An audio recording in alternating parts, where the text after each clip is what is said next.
You're listening to Keith Engle, the host of TGI Sports Talk on the National Streaming Sports Roku channel.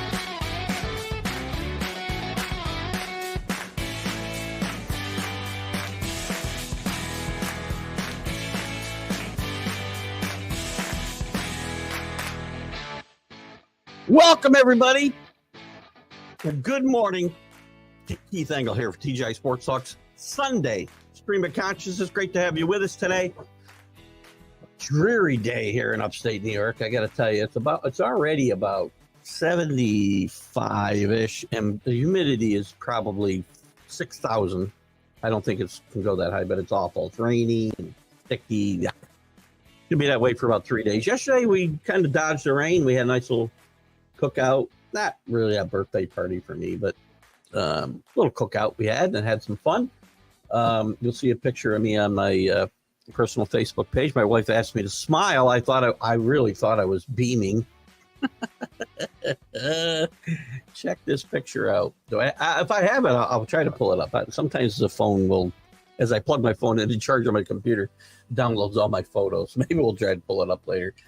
A good morning to everybody watching on TGI Sports Talk's Facebook page or YouTube page, and live on National Streaming Sports Roku channel. Get those channels downloaded. I promise you that. And there's an ad that Mac did for the CEO of National Streaming Sports that I posted on my page and even boosted it for him. Check it out. There's a lot of great content, and even more shows are joining, it seems, every week. So that's good stuff. And we'll be live. We also share to a bunch of groups like the Bottom Line Sports with Flo and Ken and the gang over there. They do some great stuff. Greg Rawlings does some wonderful stuff with America's Pastime.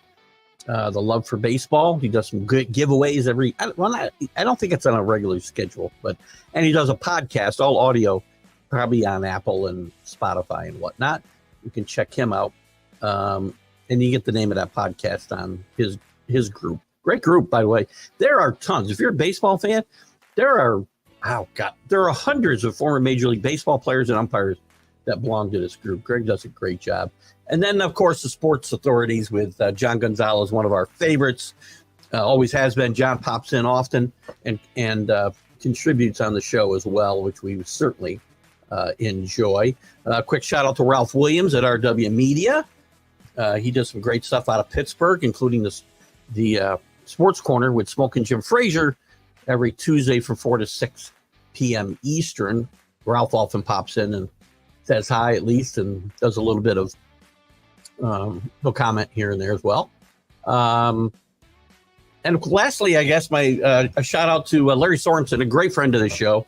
One of the early interviews I did back when I started doing this podcast 4+ years ago.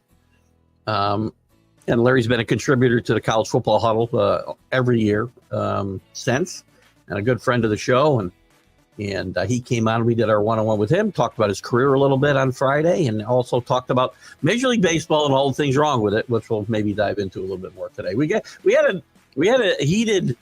a spirited debate a little bit about not so much one of the topics that I brought up, which we'll talk about today, and I'll get into some of the conversation starters. But again, it's your show, guys. We go where you go this morning. So thanks to Larry and that. I'll talk a little more about it. Our spirited debate was about the top 5 players in Major League Baseball. Just throwing out, it was off the cuff. It's very subjective, right? And I made a note here to kind of, if we want to revisit that, if we want to, is it fair? Because one of the arguments that was brought up was steroids and whatnot, which is fair, totally fair.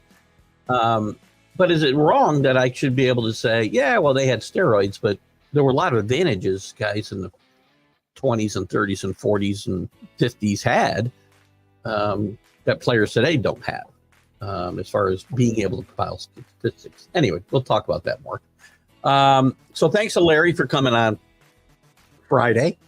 Our guest this week will be Sidney Moncrief, former Arkansas Razorback great in college basketball, and certainly had a tremendous NBA career with the Milwaukee Bucks. That Bucks team was really, really good, but couldn't get by the Sixers or the Celtics in the East. That never got to an NBA final. Great team, coached by Don Nelson out there. And then we'll have Ernie DiGregorio on the 20. I'm sorry, that's the 30th of August. Hello, 30th August. 23rd, City Moncrief. 30th will be Ernie DiGregorio. Good morning to Dave Guyette. Sorry, Dave. Dave up in Amsterdam, New York. Rick Sherlock. Good morning once again. Congratulations to Rick's brother Bob, one of the nicest guys you'll ever meet, on his induction into the National Semi-Pro Football Hall of Fame. I know Rick mentioned that on the big football show that I was on from 8 to 8:30. Good point too, guys. Besides the shows that I do, right? Just to do a quick reminder. And I got a comment about Facebook in a second.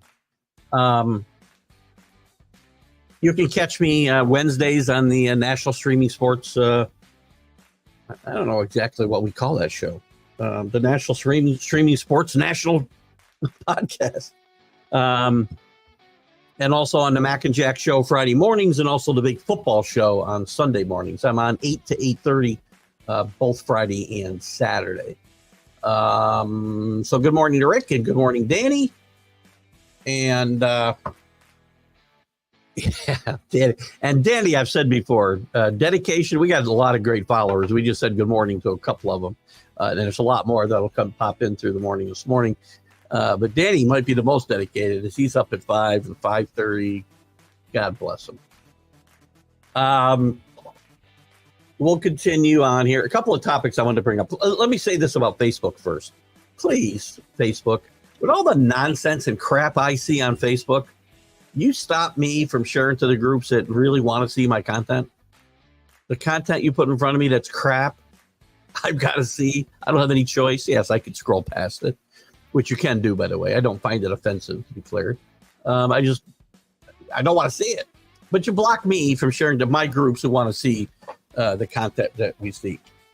So my viewership gets cut, by 50 to maybe I would say 75% the last week, because you determined over the last month I've shared too many times.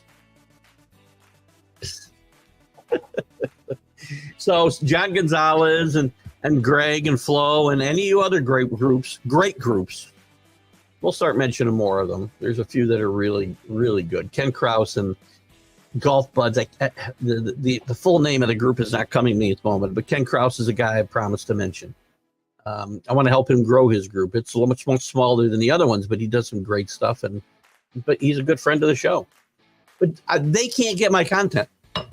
So, again, more reason to come and follow me directly on TGI Sports Talk, which we'll keep putting out there. But, Facebook, you guys, you suck. I'm sorry. You just do. I know we went through this when you took my page down for a month 2 years ago.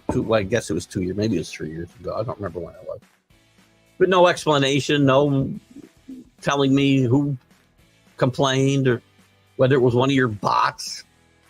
It's just stupid, good grief. Anyway, that's my rant about Facebook for now. Baseball topic. Here's the topics we can get into. We can get into any topics. Here's a couple conversation starters. We talked about that top 5, very subjective in Major League Baseball. If we want to continue that conversation a little bit this morning, we can certainly do. And we're going to weave out of conversations like we always do. But again, is it fair for me to say, well, yeah, we can take steroids into consideration, but what about all the advantages guys had before 1958, right? Where they didn't have to travel past the Mississippi. They didn't play night games. There wasn't specialized relief pitchers. You didn't have guys throwing, 100 miles an hour at you the entire game, game long. Is that right? Grammar. So again, there's a lot of you can position these things any way you want. I'm not saying the steroids is okay, by the way.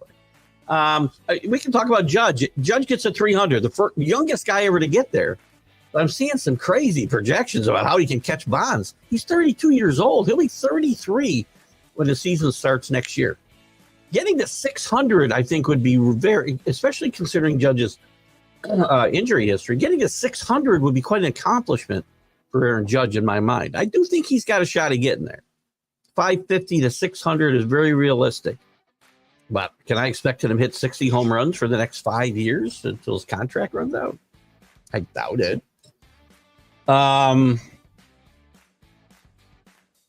What else did I want to talk about? Expansion, I think that's off the table. I saw a little bit of something in that regard. I was watching the news this morning on the local, and they brought up expansion and talking about Austin, Texas.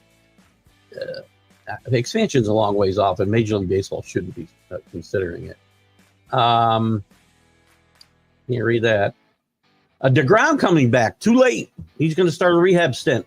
Rangers are 11.5 back in the West, 12.5 back in a wild card. I think they're dead. White Sox continue they cut their pace to 123 losses from 124 since we talked on Friday. Wish I could read that. Major League Baseball. Oh, the innings. The 6th inning rule they want to put in. Rumors are Major League Baseball wants to put a minimum requirement of starting pitcher pitching 6 innings. We know how I feel about pitchers and not throwing enough, and I want to see them go deeper into games. I don't want it mandated. It should be done because it's the right thing to do, and not because the league tells you to do it. Because while I think I want to see pitchers pitch more, if they get hammered, I don't want to leave an ineffective guy in there either. It's just stupid. We have rules. We have issues in Major League Baseball that we can fix. Lower batting averages. Teach the guys how to hit correctly. Don't put in rules eliminating shift and all these other nonsensical things, right? We want to see an increase in stolen bases and hit and runs and whatever. Don't put in the rules that shorten the base pass, make the bases bigger and shorten the base pass, and then limit the number of times pitchers can throw over. Stop putting in rules to artificially mask the problems that we have in Major League Baseball. Please. Anyway, that's just a couple of things. Quick note, Steve Garvey, former Dodger, and every year we seem to have a guy in sports that's running for national office. Not national office. Well, I guess it is. He's going to be he's running for the New York U.S. State Senate or U.S. Senate. He's getting killed by Adam Schiff, and listen, Republicans aren't going to win in California. Danny probably knows that. He's down 20 points as far as I know. Wish I was out in California. I could vote for Steve Garvey. NFL. Steelers quarterbacks awful yesterday, both of them. They got some big problems. The rookie quarterbacks, they expected to start. Williams and Daniels play well. It's exhibition. We have to, put a little we have to put that little asterisk in there. Who else? Daniel Jones off to a rough start. Raiders quarterback competition continues. Drake May did play a little bit better yesterday. Back to the rookies. Cutdowns coming this week. Are we going to get to see any more starters play? Because cutdowns from 90 to 53 are coming after week 3, exhibition week 3. We got to do better preparing guys to play week 1. I know you need to evaluate guys, but do it in practice. The game should be to get ready to play game 1. We're going to see awful football in all of September again because these starting quarterbacks and starters at all positions have not got enough reps in preseason. It's crazy. Matthew Judon traded to the Falcons. Good trade for the Falcons. I think, given the situation, a good trade for the Patriots to get a 3rd rounder.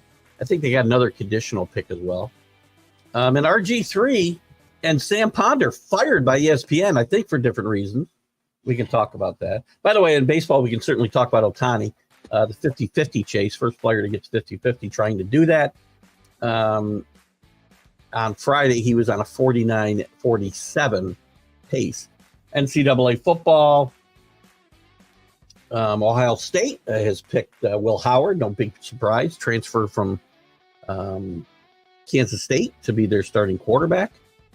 The Deion Sanders and Colorado hype is a little less this year, and I think the expectations should be pretty low. We talked about this on College Football Huddle. Shedeur Sanders is, ranked one of the top quarterbacks coming out next year. I'm not sure. I know how good he can play. He's played behind a horrible offensive line. I get it. But this team's not going to win 4 games. They're going to win 4 games again this year.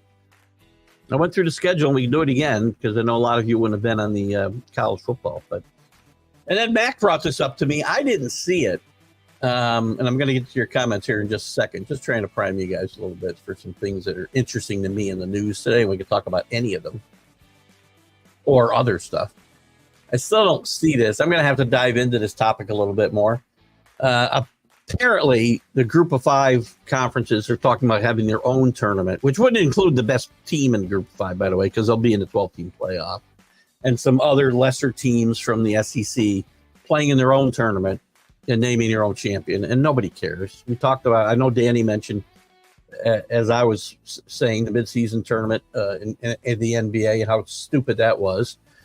The NIT was brought up by James, which is a good comparison, but the NIT's become kind of irrelevant, I think, in college basketball. But anyway, we can talk about any of that stuff.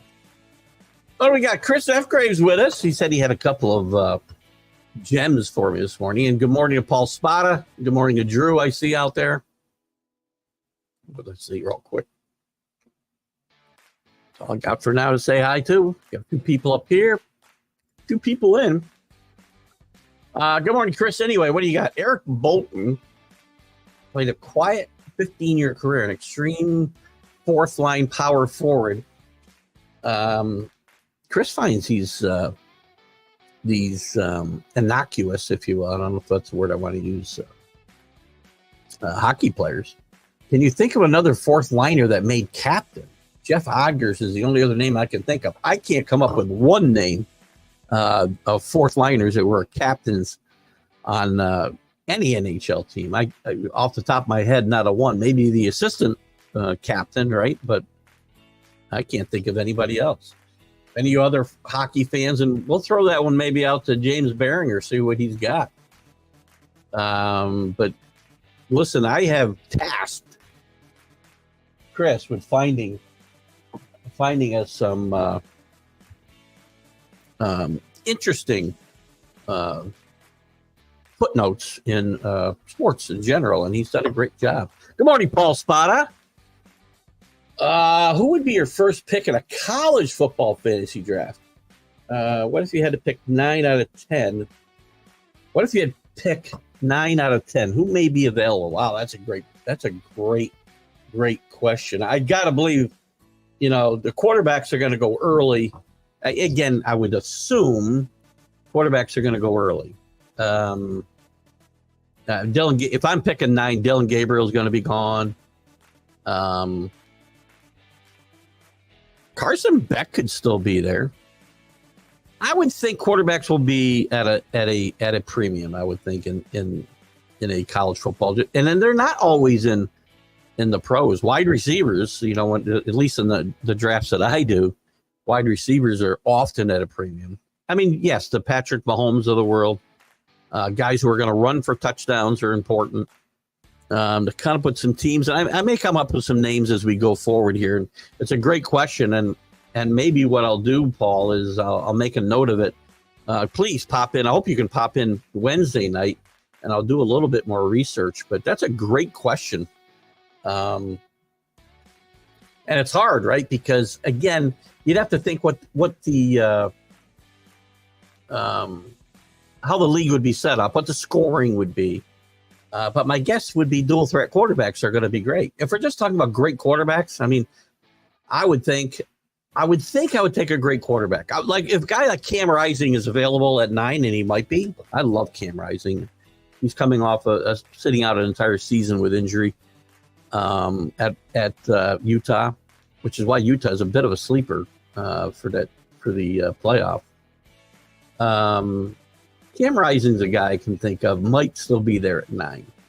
Shedeur Smith, by the way, Shedeur Sanders would go early. He'd be one of the top 10 picks. He might be one of the first 5 picks.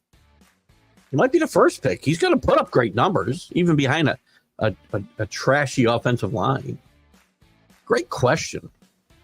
I did want to bring this up. and I made a note of it and skipped over it, Drew. But as I complain about Major League Baseball and lack of starting pitchers going deep into games, Luis Severino, former Yankee, pitches the first Mets shutout. Probably ought to get an asterisk because it was against the Marlins, but they've actually struggled with the Marlins, so maybe that's not fair. I wanted to see how many pitches he threw in this game, Drew. I was trying to look at it earlier, and you might have it in front of you already, but I'm going to try to find the box score and find out. 4 hits. Let's see his Severino, 9 innings. They let him throw 113 pitches. Good for him. Only 1 walk, 8 Ks, 4 hits. Well pitched, great game. Why can't we see more of this? I'm not saying you got to throw guys out there for 150 pitches like we did in the 70s. Nolan Ryan seemed to survive okay. But Nolan Ryan's a freak. I get that. But there were lots of guys. Go back and look at innings pitched in the 70s and tell me these guys aren't. I'm not going to say what I want to say there, which is unusual for me. But yes, congratulations to Luis Severino and the Mets. And I want guys to do this. But again, to the point of Major League Baseball suggesting that they're considering implementing a maximum 6 innings, that's just stupid. I don't want a rule to fix something that is systemically wrong in baseball. We don't get pitchers prepared to even pitch more than 6 innings. I can't see the players' union probably going along with this anyway. And then they talked. There was some talk too, all peripheral to this whole conversation, and we talked a little about Friday, with Larry Sorensen Friday morning. That they're considering changing the rules for how a pitcher can get a win, lessening it to 4 innings. Again, baseball is a game, and I don't care whether you believe it or not, but it's true. Today, it's a game of nonsensical numbers that make 0 sense. You can make an argument any way you want to make the numbers say whatever you want, right? But the history of baseball, statistics matter, real statistics, home runs, RBIs, statistics people can get their hands around, right? Get their heads around. Counting statistics that, again, sometimes do they matter as much as we think they do? It really doesn't matter because what has driven it, maybe today's baseball fan doesn't care. And maybe I'm just getting left in the dust because I'm old and I don't understand. But until I can't do this anymore, I'm going to keep screaming at the top of my lungs. Numbers matter. Baseball's always been about the records, the home runs, the RBIs, the batting average, the stolen bases, the wins, the save. Well, save's not so much as, again, that's changed so much. But now you're going to lessen, because I say nobody's ever going to win 300 games again, ever. Well, the chances get better if you're going to lessen it to 4 innings pitched or worse. Anyway, we can talk more about that. You're absolutely right, Dave. There's not a one that I can think of that really makes sense. I kind of had my head around the pitch clock a little bit because games need to be sped up. But if you're not going to improve the quality of the game itself, and yeah, there's more running, but it's artificially created because of the shortening of the bases, and maybe more so the ability to throw over to first base twice. Just stupid. But with the pitch clock in shortening games, Yankee and Tigers the other night, Friday night, I think it was, the game was over at 9:05. God bless them. I love that. But if I'm just watching boring baseball on a shorter period of time, and not all games are boring. I'm not trying to say every game is boring, but a lot of the way the game is played is boring. I'm glad they're running more. Don't put in rules to do it. Just get managers who don't freaking read off a freaking index card or a pre-approved script from their GM. So, yes, I can't think of a rule that isn't ruining baseball because they want to turn it into a video game experience. Go play a video game then. I'll say it again. You guys probably get tired of hearing me saying it. I used to say all, but you should never really use those types of absolutes. Nearly every rule change since 1968 has been to favor offense. I'm okay with well-pitched 2-1 games. I would like watching Luis Severino pitch a 9-inning shutout. And the Mets playing well behind them, which I think they did. Did they make errors in this game, Drew? One error. 2-1 baseball games, well pitched, well played on either side, and having to use some strategy to get a run across because every run is imperative, is exciting baseball. To baseball purists. That's what y'all young kids, and sorry for all you young kids out there. I hate to disparage a whole group of you, and maybe it's not all of you. You learn baseball from a video game. I learned it from playing it. God. Oh, my God.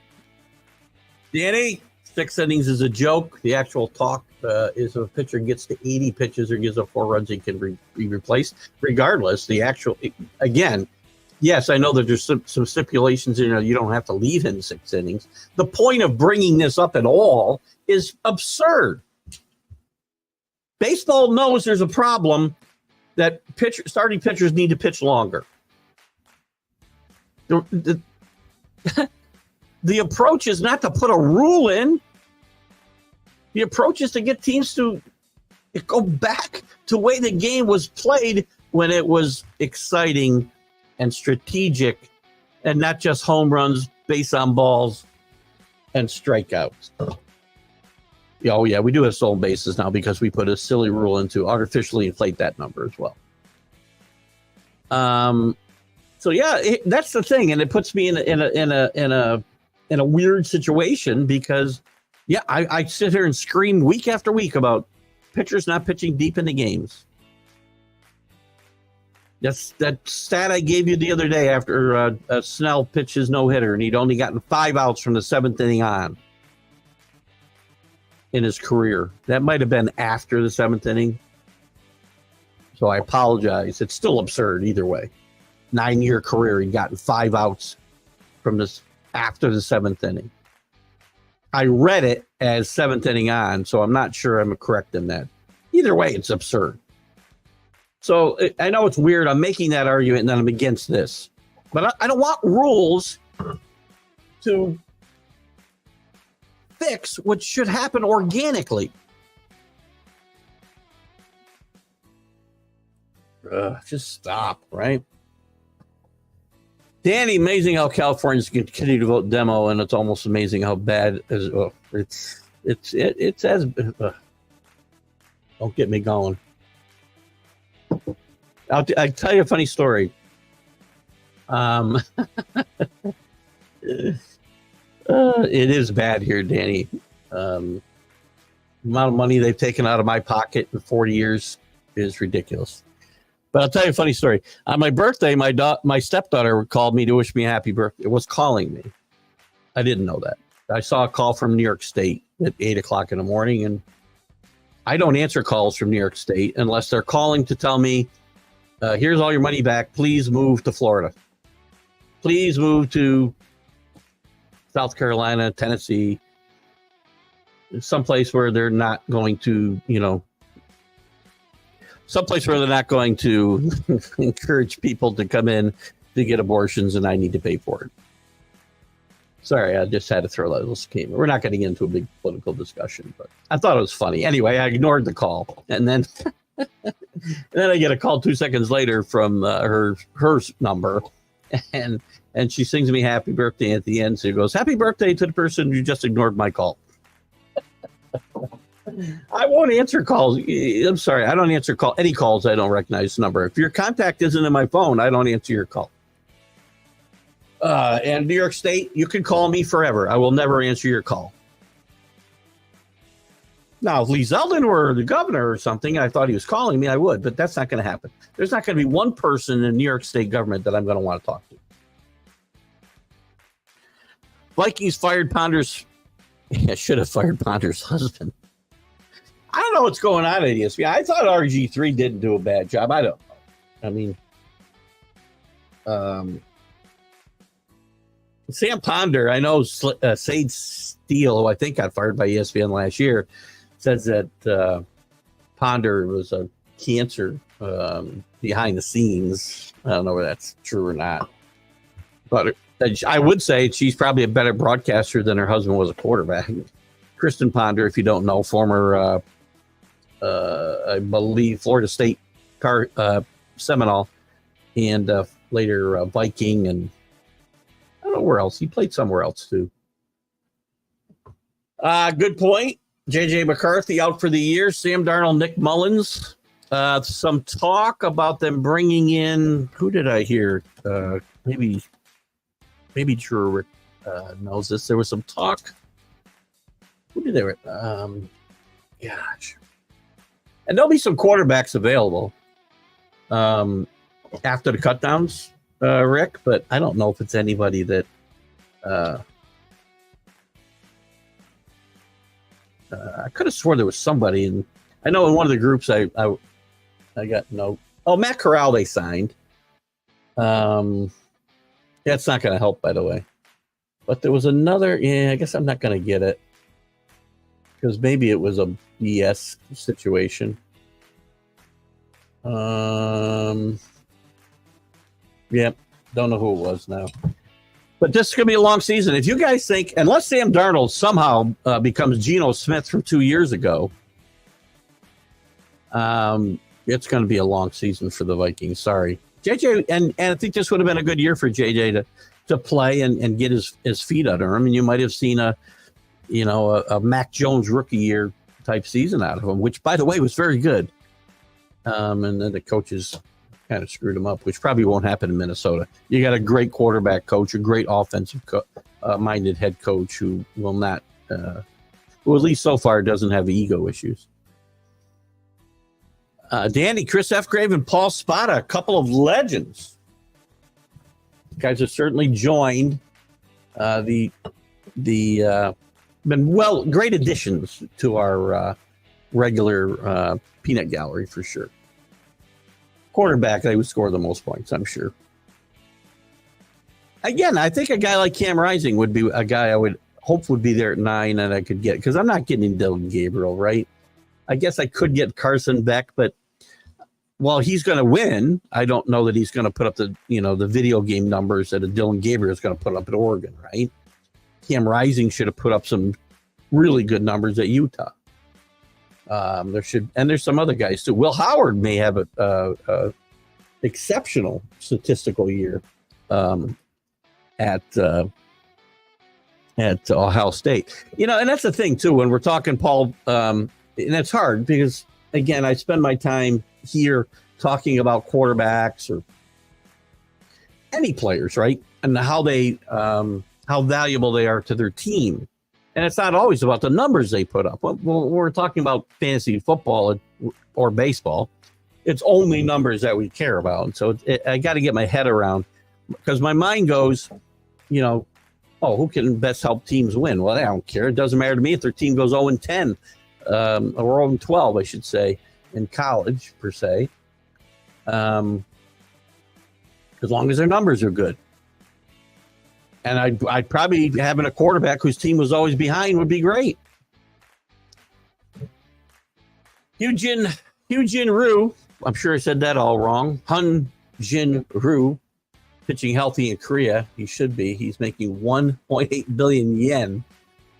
And he's still 45 years old. Former, I think he pitched with your Blue Jays, did he, Chris?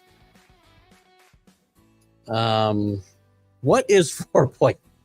I got to know how much that is worth in like real dollars because, well, I know real dollars it is to him. Hold on. 1.8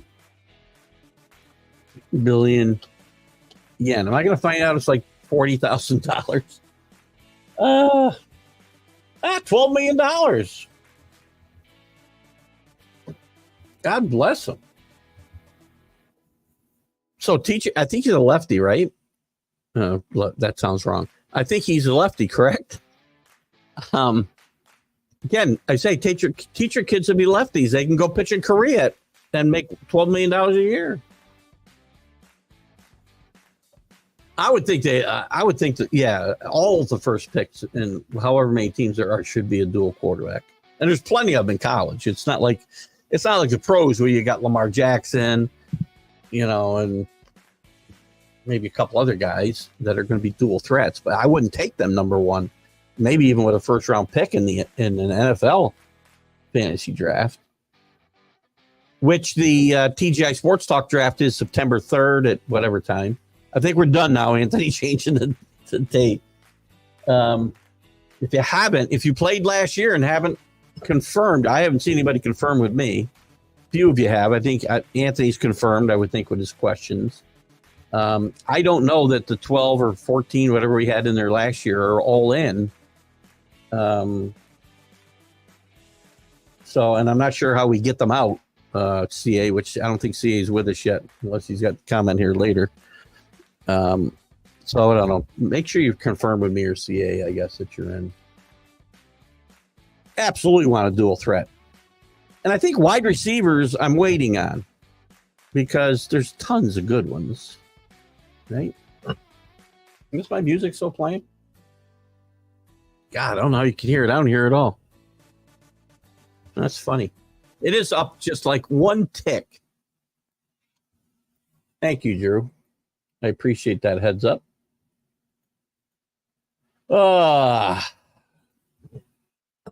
Question for me. Major League Baseball is consist Dave Guyette. Yeah, that's what we were talking about here, Dave. I think you got here's the rest of his. I've already kind of touched on this already.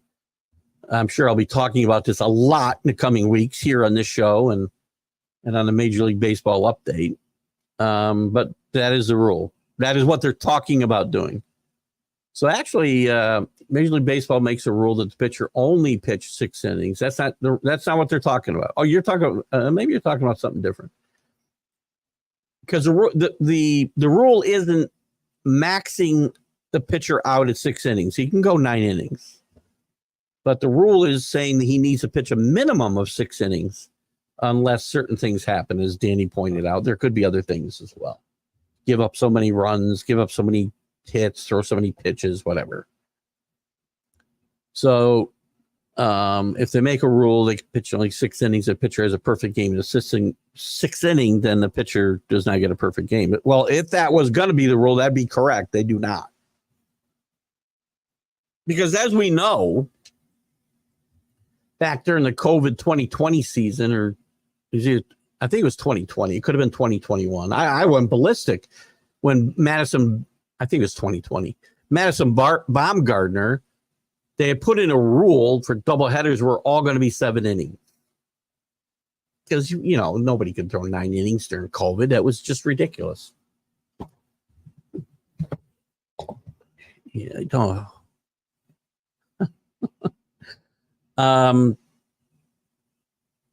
Anyway, Madison Baumgartner throws a 7-inning no-hitter, but they won't credit him with a no-hitter. Still has not been credited with a no-hitter and likely is never to get credited with a no-hitter. Just stupid. If you tell me the game's only 7 innings long and I pitch a no-hitter or a perfect game for 7 innings, then I should get credit for it. But in your scenario, Dave, if they put a rule in where a pitcher could only pitch 6 innings, which that is not what they're proposing, by the way, then no, they wouldn't get credit for no-hitter. Today, if they pitch 6-inning no-hitter and 4 other pitchers were to come in and complete that perfect game, a perfect game would be attributed to no one. It would be going to the record books as a perfect game, but you see that all these pitchers pitched in it. They need to learn what a strike and a ball. Again, if they don't do better. And listen, here's the thing. There's only overall, if we can trust the ratings that the league puts out on umpires for balls and strikes, a lot of these guys are like 95% correct. That's very good, by the way. When you got guys throwing a ball 100 miles an hour and it's moving all over the place. But there's a handful of guys that make them look bad. And those handful of guys are going to drive people like Anthony to say, well, we need automatic umpires. I'm not putting words in your mouth, Anthony. I'm using you as an example. Where the majority, and again, I feel bad. I've mentioned this before. My good friend, Dale Scott, former Major League umpire, who was a member of Greg Rawlings' America's Pastime, the Love for Baseball, left the group because there was so much umpire bashing going on. And I would do some on this show. And I sent Dale a note asking him not to drop out, which I'm sure Greg did. Because I would bash certain guys like, we know who. But I explained to him, I thought the majority of guys did a great job. He did a great job. Jim Joyce, who had one of the most infamous missed calls in history with Galarraga pitching losing a perfect game on the last out of the game at first base, it was a very good, if not great, Major League Baseball umpire. But as you remember, for one blown call. I don't want to see more. I don't want to see robot umpires. I don't want to see automatic strike zones. I want less replay. I want less, I guess just like I want less government. I want less freaking overreach from the lords of baseball who don't know anything about the game, Rob Manfred. You can't replace, and the human error is okay. I'm okay. Memorable moments in baseball would be lost forever. I asked Brett Saberhagen about that Don Denkinger call in the 85 World Series. Would anybody remember this series between the Cardinals and the Royals if not for that blown call that helped? Did not necessarily win the World Series for them. They still had to score runs in that inning, and they still had to win Game 7. So, yes, it was a contributing factor. But we wouldn't even remember that World Series. And Brett Saberhagen agreed with me 100%. Less over. I don't need you overreaching and changing rules, putting in automated systems. If the umpires are bad, get better umpires. If the strike zone needs to be, again, there is a strike zone, by the way. I was never one to really think, okay, well, that's his strike zone. So, umpires have their own strike zone. Heard that for years. Call the strike zone. And I know it's not easy because you got guys who are, 6'8" like Judge, and you got guys that are 5'6" like Altuve. It's hard. We're fired up today. We know how to get fired up and have some fun, though. By the way, I got to take a ride after the show. Stream of conscience. I ordered some new shoes. I'm going to dress sneakers, guys. I'm done. I watch the guys on the pregame shows in the NFL. If I turn them on, they look great in $5,000 suits and these cool dress kind of sneakers. That's it. I'm done. You'll never see me in a dress shoe again. Not that I have to wear them much anyway, but I gotta go pick them up because I ordered them and I had them delivered to our old address, which when we first moved last June, I was doing all the time, those poor people. So it's the first time I've done it since like last August or September. We got to take a ride down East Greenbush and get my Dress sneakers. Complete joke, 6 innings. Again, I can't add to that, Paul. It's ridiculous. Danny, much rather a 3-2 game, 2-1 game, 1-0 game. In 9-8 games are boring as hell. You're seeing bad pitching. You're seeing bad fielding, most likely. Lots of walks. I'm okay with more. I'm okay with a 9-8 game. 9-8 games are going to happen. They shouldn't be the norm, which they aren't the norm. I understand. But Major League Baseball thinks, batting averages are low. Well, stop saying, well, pitchers can't use spider tack. We got to eliminate the shift. Batting averages are low, not because pitchers are that overpowering. We're not talking about Sandy Koufax or Drysdale or Gibson anywhere, Seaver, anywhere in this. There's some great pitchers. There's nowhere near the number of great pitchers that there were in the 60s and 70s and maybe before. Nowhere's near.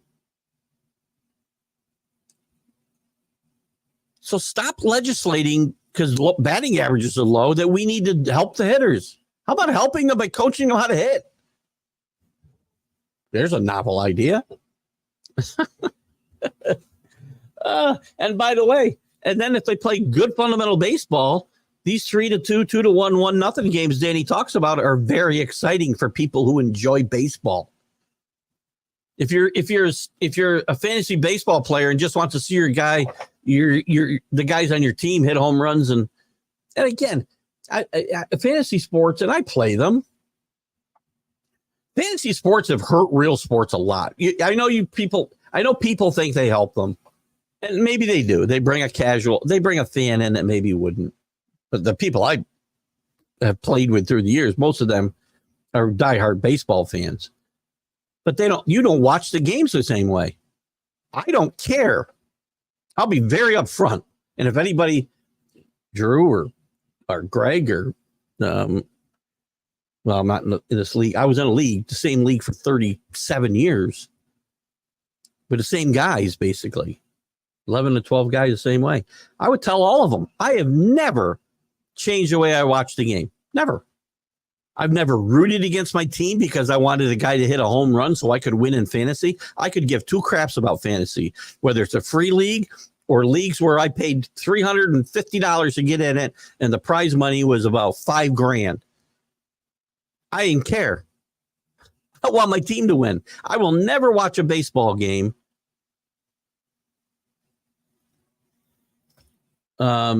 based on what my fantasy roster looks like, ever.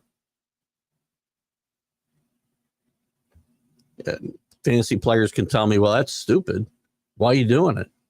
I feel like I can do both. Again, that's the thing. It's very interesting. The human mind is an interesting thing. It can do more than one thing at a time. And if I lose, I lose. Drew gets on me for picking in his pick. I take the Patriots every week. I will take the Patriots every week this week. I don't give a crap if it costs me 10 losses.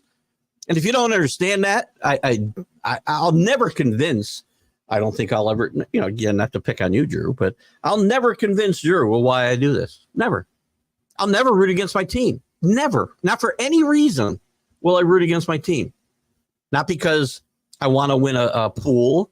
Not because I want to win. Listen, I could have won a $5,000 halftime score in 2001 Super Bowl, 2002 Super Bowl, actually. 2001 season, if the Patriots hadn't scored at halftime. But if they hadn't scored a touchdown before halftime, they may not have won the game. What do I care most about? $5,000? I'll blow that. It'll be gone. That championship is there forever. That's me. I'm a sports fan. I don't care about the rest. That's why I don't bet money on my team. When I gamble on teams I don't care about.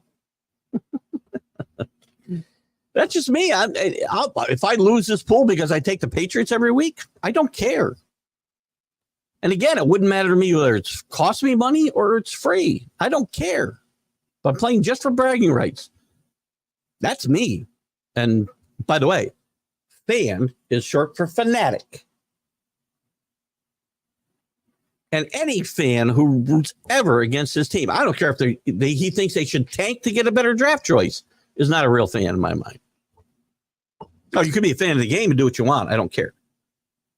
But don't tell me you're a fan of a certain team and you root against them for any reason. I am fired up today, right? I don't bend on that even a little bit. No, Sam Darnold probably would have started, yes, but I think J.J. McCarthy was likely to play at some point. And I do think there's a very good chance that J.J. McCarthy would have started very soon compared to, say, maybe Drake May, who didn't play badly, but Drake May's not starting week one. J.J. McCarthy probably will be a better quarterback than Sam Darnold sometime this year would have been. And maybe this ends up being a good thing. He gets to watch a first year from his sideline. I don't know. But I can tell you this, unless Sam Darnold, I've seen the best of Sam Darnold, and the Vikings aren't making the playoffs with Sam Darnold at quarterback. Unless he has some kind of weird Geno Smith renaissance. Pat's jettison Matt Judon, and probably for good reason. Listen, I love Matthew Judon. He was he's a great defensive player. Had a great first half. His first year with the team, he had a great first half. 2 years ago, he got hurt 2 years ago while the playoffs are still within reach for the Patriots. He played just 3 games last year, and that defense was still very good. As bad as the Patriots were last year, they were in virtually every game because the defense was really good. Without Matthew Judon and without Christian Gonzalez, their number 1 draft pick, who was playing great at cornerback before he got hurt. So yes, you don't not miss. You don't not miss. Does that mean you miss him? Anyway, you're going to miss a player as good as Matthew Judon. Good for the Falcons. As I mentioned, I think at the top of the show, or maybe it was on the Big Football Show before I started my show. Good for the Falcons. They need a defense in Matthew Judon if he plays, because he missed 9 games last year. He missed 3 or 4 games the year before at the end. And he tends to fade at the end of the season anyway. And I do know these things because I've watched him play every single down of his Patriot career. So if they got a 3rd-round draft pick, there's some conditional pick tied to, I think, whether he plays enough games. I'm not really sure. But I'm happy. He needed to go. He wasn't happy here. They offered him a 1-year extension. That wasn't enough. Again, I'm fine. I don't want guys that don't want to be there. Good player, good teammate. He'll be missed, but sometimes it's just time to move on. The NFL, do they carry the rookie code like Major League Baseball? Carry bags, at least one, last one off the bus? I don't think to quite that extent. Because you guys are making a boatload of money. They do still have certain rituals. Like if you're watching Hard Knocks this year, they've had to get up and they have to do a little performance before the whole team in the meeting room and whatnot. That stuff has gone on before, but I don't. And a good, by the way, I'm talking about, I guess it's just the top picks. There could be very well a rookie code for lower draft picks. Lower draft picks that have to, are given some of these rookie code chores, and maybe it's still done. Gardner Minshew and listen, oh my God. I know Captain Jack Levy, he thinks that whose shows are also on national streaming sports. Thinks that Aiden O'Connell is really good. Oh, Aiden. Listen, he played a couple good games last year. Gardner Minshew has played some exciting football games through the course of his career. Gardner Minshew has never taken a team anywhere. He'll play some bad games. He'll play some good games. He'll lead some great comebacks. The teams aren't going to get. Maybe they'll get to the playoffs. By the way, the division is really good. I don't think the Raiders are going to compete with either one of these guys at quarterback. How they weren't drafting a quarterback is beyond me. And I can see why Devontae Adams wants out of there. There's CA. Blessed Sunday to you, too. I mentioned CA earlier. I'm not sure how we're going to know. I know you asked people to verify if they were back or coming back into the TGI Sports Talk Fantasy Football League. So, guys, if you haven't let CA know, please do. Because I'm unsure, CA, if guys aren't competing. Like, I know we had one guy get in to fill the last spot. I have no idea even who it was. I don't know if he watches the show. Just clicked on the link. I have no idea. I never did find out who it was. Jay something or other. What was I going to say? So anyway, if you please confirm, because I don't know how we're going to remove guys and get new guys in. If we need to do that, if we should need to do that.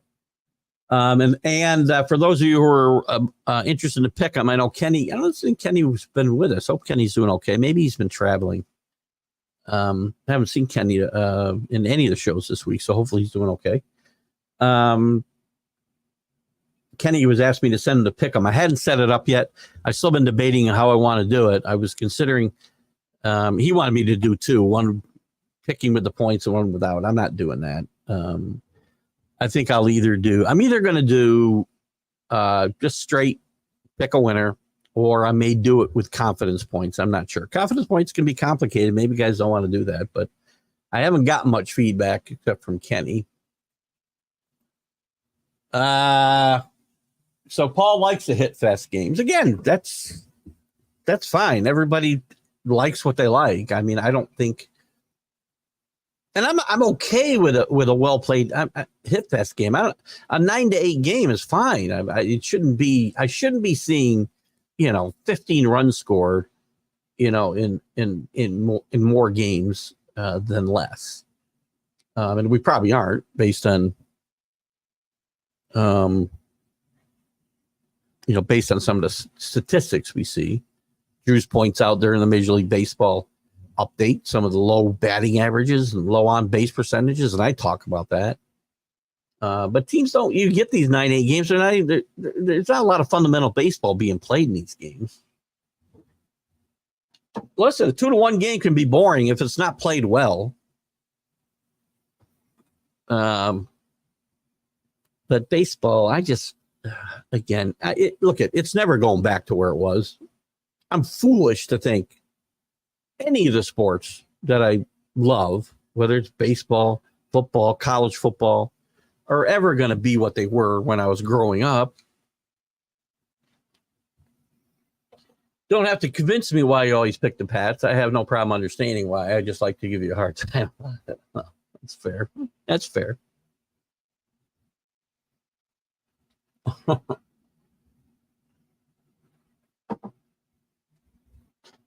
So now that I know you're only kidding me, I don't have any reason to answer.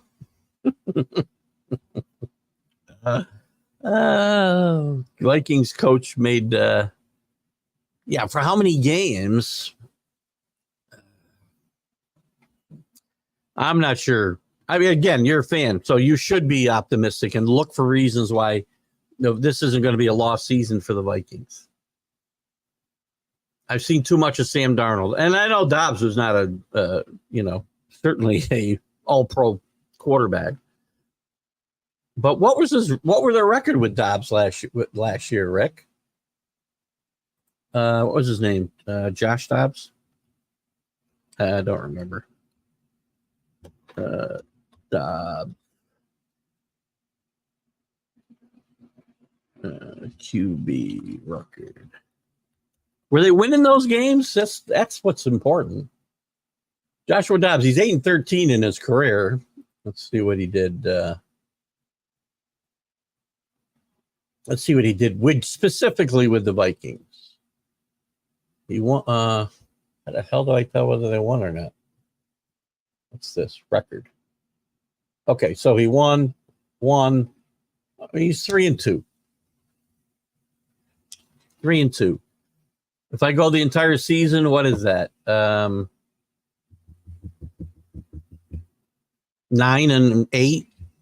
Are they making it to the That's not 9 and 8, is it? Maybe it's 10 and 6. I don't know. It's hard to do math on the top of my head. I like Dubes. I wonder if he did that on purpose or not. He'll make him a serviceable quarterback. I mean, again, and by the way, Dobbs got progressively worse as he went on. And again, he was 3-2. He was 8-13 in his career. By the way, at the same time, what's Sam Darnold's record? I can't look. He played for bad teams. Whatever. Dobbs played for a good Pittsburgh team too before, by the way. Now, somehow he's 8-13. We'll see. That's why we play the games, right? 11 confirmed. Okay, good. Let me know who we haven't heard from, I guess, CA. Is that 11 out of 12? Did we have 12 or 14 last year? I don't remember without looking at it. So if that's one person, I'm going to guess it's that the J person that I don't know who it is. And if it's 11 out of 14, let me know who the 3 are. So Jay lefted. Did he say he was leaving, or we just don't know? Okay, so we need at least one person, one new person, guys, and we decided, I think, to go to as high as 14. So we can take between 1 and 3 new people. Speaking of pick'ems, Kenny's been having any internet issues? Ooh. That's a prize up there on the mountain. Drew, you got to have more to go along with this, don't you? Speaking of pick'ems, there wasn't more to go with that. Honey Badger, I think Zappy is going to get traded. Good to have you on Honey Badger. I don't know whether you've been with us before, so welcome if you haven't. And if you have, I'm sorry, I don't remember. We got a lot of people, new people been coming in and out, and it's great. I mean, I love the participation and the new participation that we've had over the last several months. It's been really, really fun and exciting for me.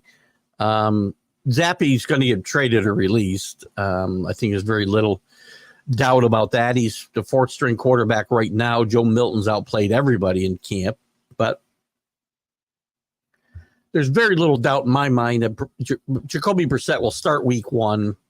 And then you got to battle from week to week who will be second in the depth chart. And at some point, I guess, if Drake May continues to progress, you may see him during the year. There's even the outside chance that Joe Milton will eventually emerge as the guy who's the quarterback. It's possible. Patriots struck lightning in the 6th round one time, and Milton played well has played well in camp, but he didn't play well the other night. And I know he was playing with a bunch of guys who'll be delivering beer in 2 weeks, but some of it was on him too. I don't know why Mayo brought Zappy in to for the 2-minute drill Thursday night. I don't get. I mean, what's the point? I think he played a lot in the first exhibition game, and I think, to your point, Honey Badger.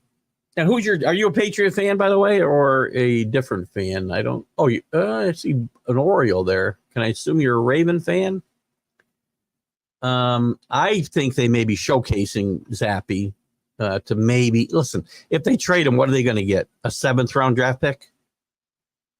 They're not getting anything for him. So there's a very good chance he gets released.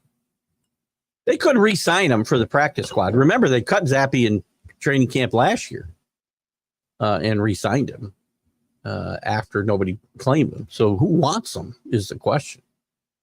But I'm curious, Honey Badger. Oh, it's Anthony. You snake. I see you down there. Should I look for you as Honey Badger for good from now on, or will you also come in as Anthony Price? Carlos, by the way, the Mad New Yorker used to do this to me all the time. He'd come in there or assume names. Chris, let's throw some marbles into the mix and get right bonkers here. Higginson.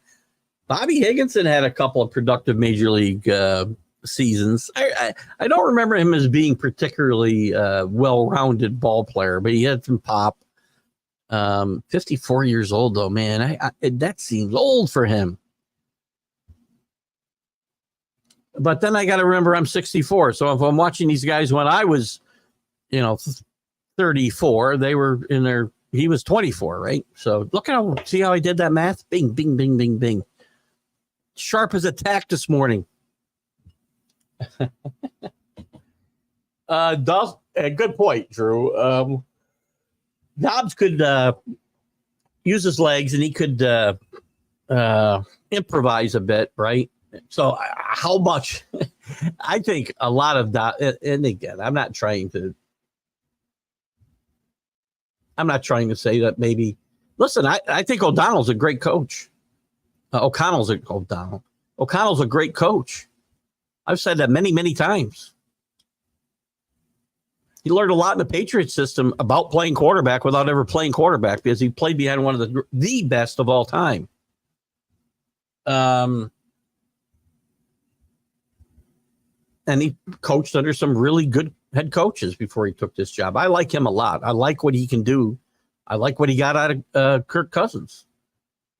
But Drew's right about this. I mean, a lot of his success, if I remember, and I wasn't watching every play, Rick, to be quite honest with you, but, being out and about, they would have those games on somewhere else, and I would watch some of that offense, and a lot of it was improvised, and Darnold's not going to be able to do that. When he and Dobbs came in there without knowing the playbook, and I think he just went out there, and they were drawing stuff up in the sand.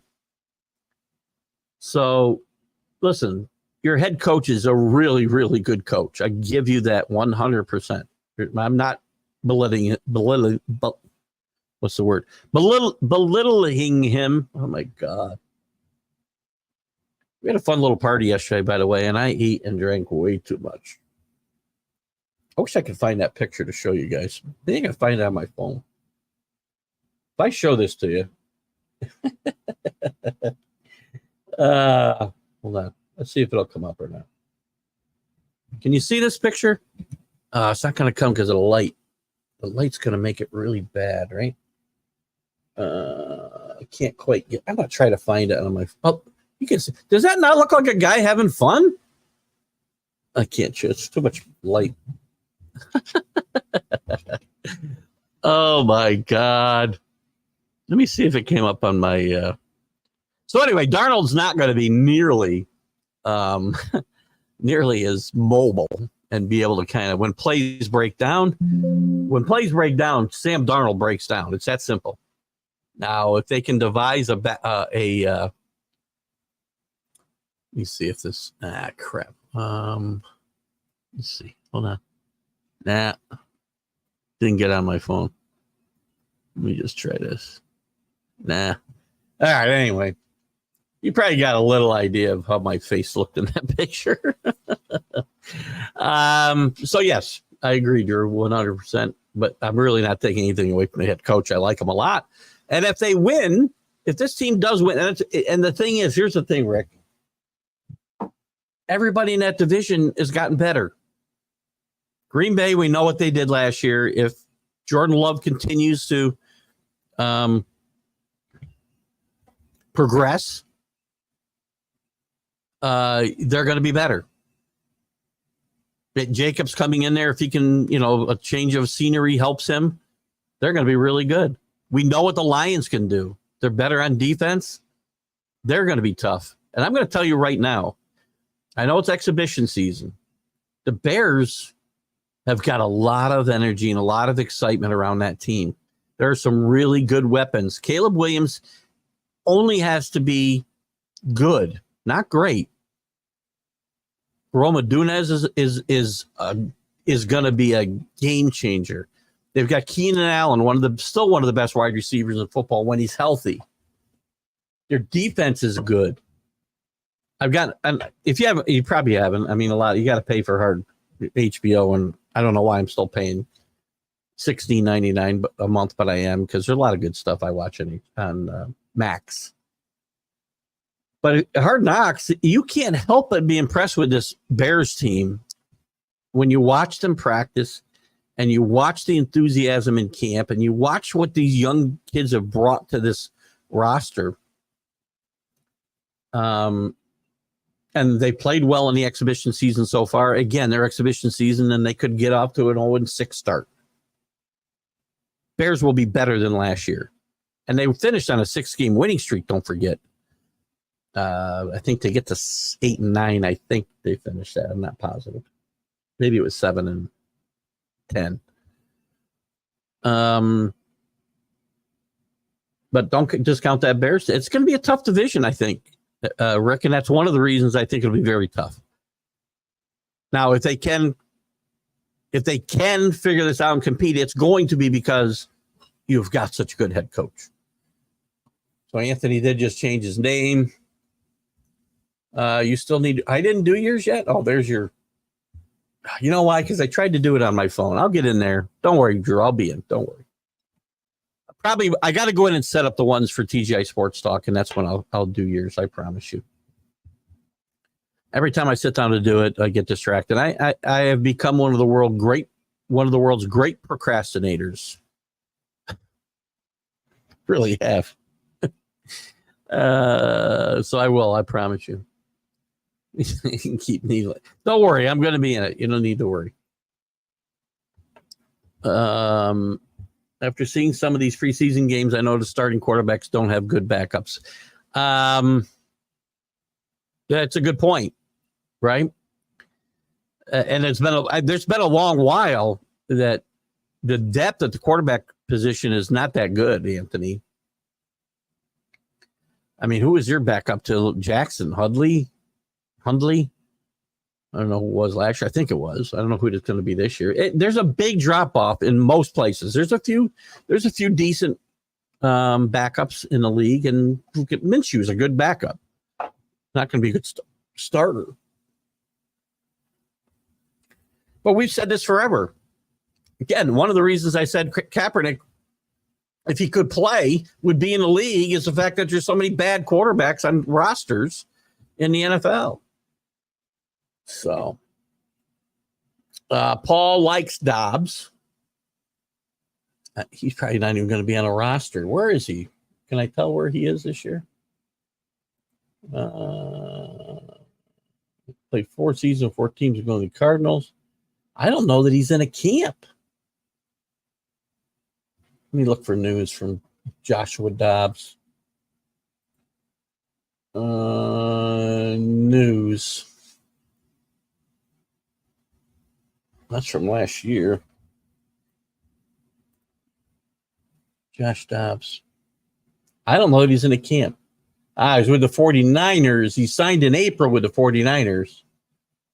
I'll assume he hasn't been cut yet. He signed a 1-year deal with the 49ers. Yes, I did all that without my calculator. I got one right here in my brain, Rick. As long as we don't get past 2 times 2, I'm doing pretty good. Fantasy baseball, I'm getting hammered. By the way, so I've only got 2 leagues. I don't know why. This one league I got in, Greg Rawlings got me in 2 leagues. One was a fairly inexpensive league. It was like I don't know, $5 entry fee or something. And the other was a $50 one. But that $5 league ended like 3 weeks ago. I don't know how many teams made the play. I finished last. I got virtually the same record I had in yours, Drew. But in the other one, which was a $50 entry in Greg's league, I'm like 2 games out of the playoffs, but I'm 8-1 this week. And I got to believe the playoffs start soon. There's no way. My playoff run in your league is done. True. So Rick's beating the crap out of me 15-4, which I pretty much just explained. Most of the pitching categories already sewn up, although 4 of the hitting categories are still for grabs. That's not going to help me a lot. It's always hard to win a week when both your hitters and pitchers tank, for sure. You didn't mention your score though, Rick. Drew. Did you? I haven't reached out to Byron. Great guy, Byron Williams, and I'm sure I'd get him on the show. There's some, I don't know. There seems to be some issue with Byron and National Streaming Sports. I don't know. So hopefully he comes back there. I enjoy interacting with Byron and Jim Jeffcoat, who I messaged and talked to around my birthday and then before. He said he'll be back soon. We'll see. But we'll get Byron on. Maybe we'll bring him on. Maybe I'll talk to Byron and see if he can pop in next Sunday for a few minutes to kind of talk about that. And basically the issue is going to be, it's one simple take, right? That the Players Union today, the NFL Players Association, does not care about guys like Mike Bass. And I will tell you, Rick, that Mike Bass isn't the only one. And I'm not saying they're right or wrong. I'm going to say only this, that he's not the only ex-NFL player that I've interviewed that has told me this. Delvin Williams told me the same thing. Interview I did with him about a year ago, a little over a year ago. He's been suing the NFL for many number of years. And I think the NFL Players Association might be a part of that suit. I'm not positive, so I don't want to make that an absolute. But I know that he feels they don't care about players who no longer are playing. And Byron, and again, today, and Byron may have a different take and say he does care in his chapter. Now, Byron's not, he's the president of a chapter of the NFL Players Association, and I'm sure he has some sway within the larger NFL Players Association. But what Mike Bass said is not incorrect, by the way. Gene Upshaw, when he was in charge of and he's gone now. In fact, he's passed on, I believe. And if you haven't, I apologize, Gene. I think you have. So rest in peace. Gene Upshaw literally did say, I don't represent players that are retired. I represent players that are playing. He said that. I'm paraphrasing. I'm not quoting. But again, we'll try to get to that. And if Byron gets back to you, tell him I'd love to have him on. I haven't reached out to him, quite frankly, but I do plan to. I would love to get his take. Even have him on for 10 minutes to refute that. I'm not taking a side. I'm just what am I doing? I'm just reporting what I'm told. And so I got two NFL players who feel that way, ex-NFL players who feel that way, especially ones that have retired with disabilities. And I'm sure there's more.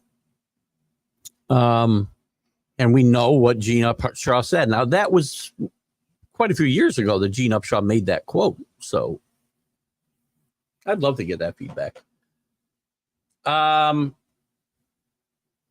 It's Tiger time. Tiger Woods red Sunday. I didn't wear my red today.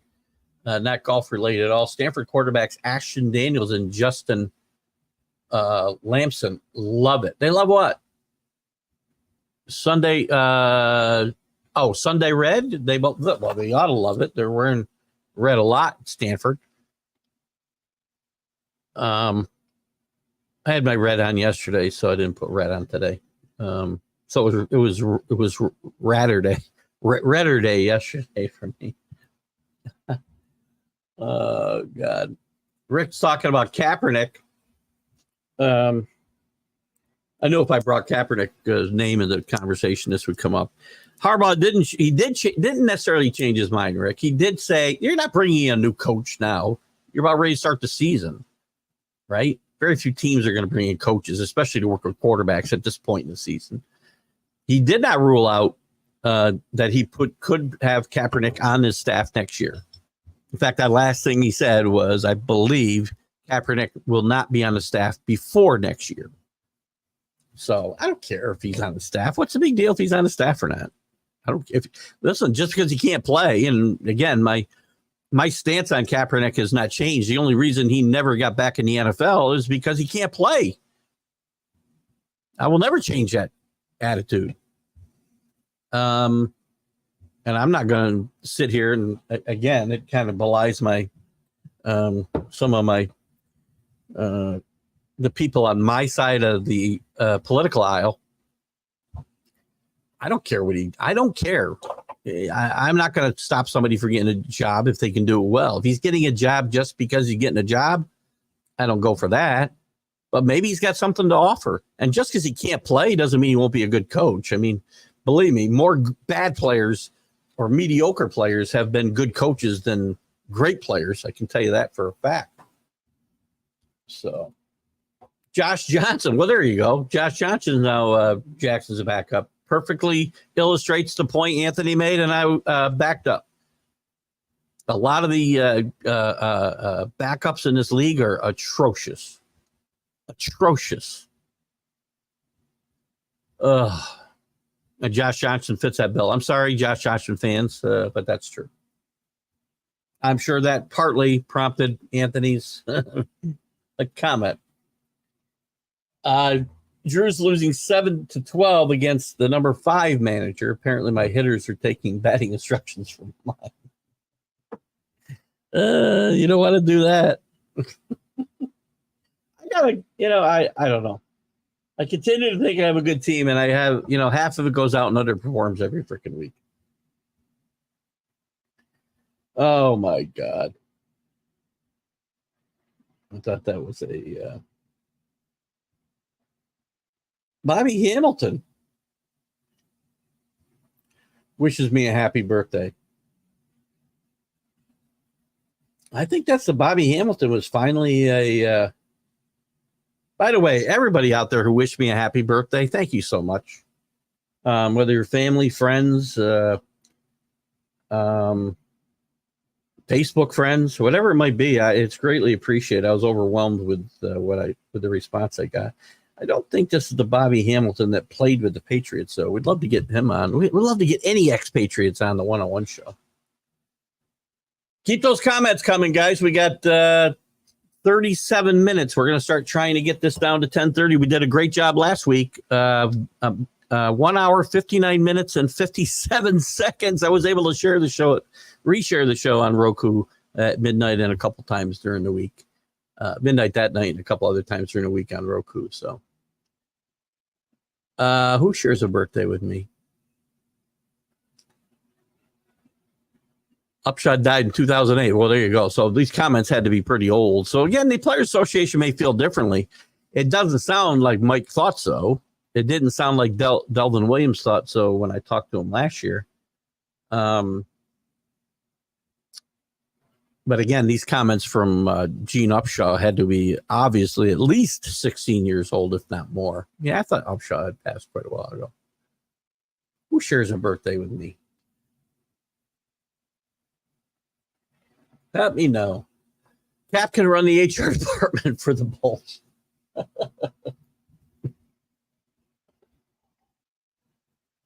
Actually, that's kind of funny. I'm going to have to spark a little more conversation maybe for the next 30 minutes. I don't know. Just a couple of things we haven't talked about yet. Well, let me put this up here. Only 20 more. I wish I was 420. I wish I was 44 and had the experience that I have today. Actually, it's funny. I love my 60s. I have loved my 60s. There's a couple things medically that haven't been the best, but I've loved my 60s so far. Unfortunately, sometimes my mind still says I am 44 or 34, and I try to do things that I shouldn't.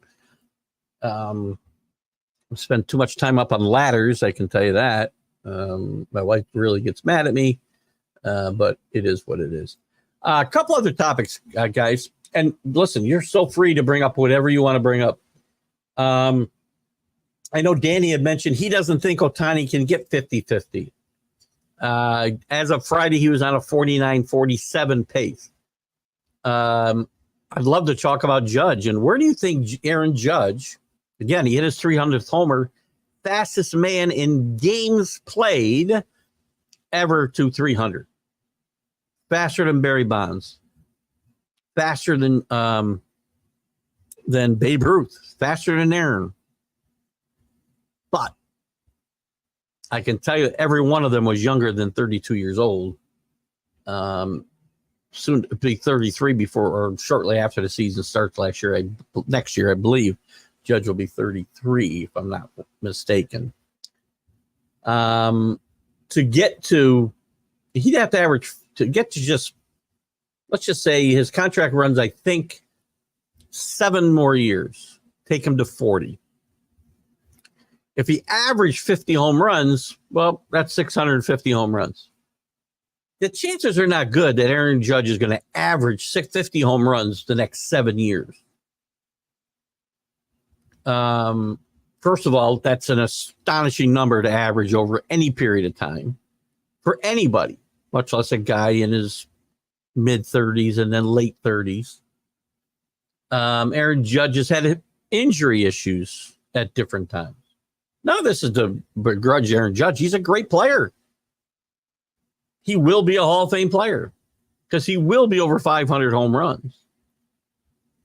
I think realistically, 550 to 600. 600 is doable. And he may play past this contract. I'm not saying he's going to retire at 40. But I think averaging, anywhere near 50 is really a bit of a stretch. I mean, if he goes 40 average over those 7 years, which is still pretty aggressive in my mind, that's going to be what, 320 home runs?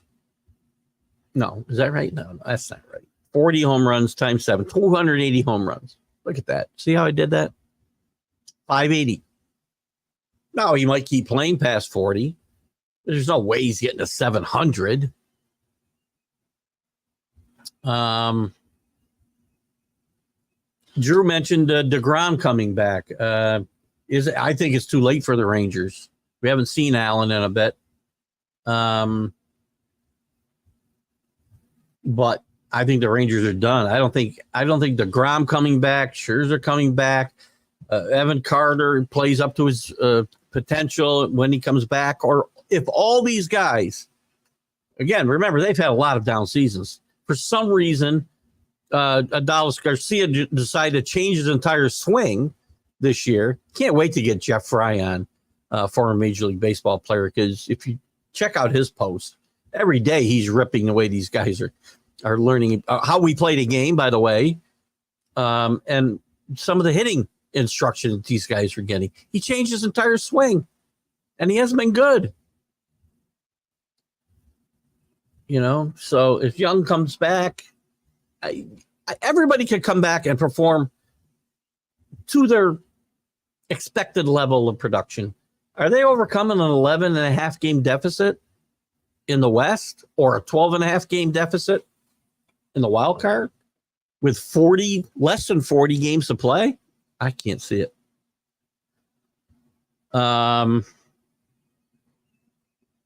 Any comments on the rookie quarterbacks we haven't talked about today? Any comments? I don't want to get into that. I know we had a couple comments on that. Cut downs coming. We talked a little. There's something in baseball I thought I had. Anyway, we'll find something if we have to. We'll find something to fill these last 30 minutes. But we got some more comments up here now. Largest division lead in baseball is the Brewers, 10-game lead over the Cardinals. There's a couple races, right? I think that are going to, and again, there's still, I don't know who I was talking to. I don't know who I had on.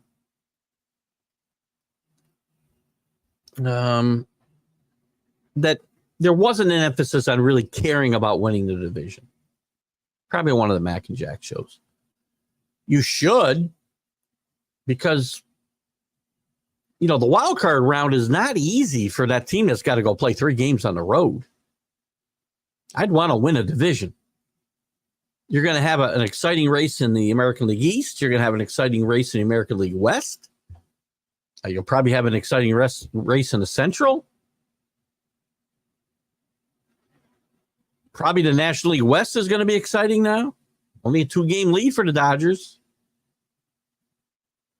The Central and the East and the West, the NL East and Central are probably the only divisions that are wrapped up. And I do think there's still value in winning divisions. So I hope that these guys will take that seriously and try to win. I want the Yankees to win a division, not have to play in this wild card round. When Dale Murphy played for the Braves, by the way, Dale Murphy should be in a Hall of Fame, just an FYI, back-to-back MVPs. You know, one thing we don't take into consideration, I thought about this after my exchanges with Drew and with Rick a little bit about great players, right? We were trying to determine, again, it's so subjective, the top 5 players in Major League Baseball history. Got me thinking more about some of the guys that I prompted to be in the Hall of Fame and guys I say shouldn't be there. Too many times I think longevity gets you there. If you were at the top of your game for an extended period of time, 5 years, if you're the best player in the league for 5 years, one of the best players, you got to take that in consideration and not say, well, you know, he played great for 10 years and he petered out. Guys like Dale Murphy, Don Mattingly were at the top of their profession for an extended period of time, yet get very little consideration for a Hall of Fame. Dale Murphy should be in the Hall of Fame. I thought about this because a good friend of this show, also an interviewee in a show, former Major League Baseball player with the Reds and Braves, Darryl Chaney, brought this up, that Dale belongs in the Hall of Fame. Anyway, to Chris's point, when Dale Murphy played with the Braves, he used to write a weekly Sunday column called Ask Dale Anything. The article was a competition for youth to respond and win a sports scholarship. Great idea. Great idea. Dale Murphy was an exceptional person as well as an exceptional baseball player. Started out as a catcher, couldn't throw the ball to the pitcher, couldn't throw the ball anywhere. Played some first base. Then he became a Gold Glove center fielder.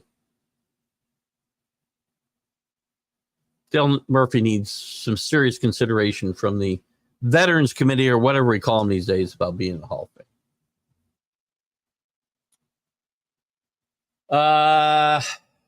So anyway, that's a great point. Anyway, Chris, and more players should look to do these things, right? That's why the Dale Murphys of the world stand out to me as exceptional role models. And I don't, Charles Barkley says, I ain't nobody's role model. Those players are, or should be, or at least make an attempt.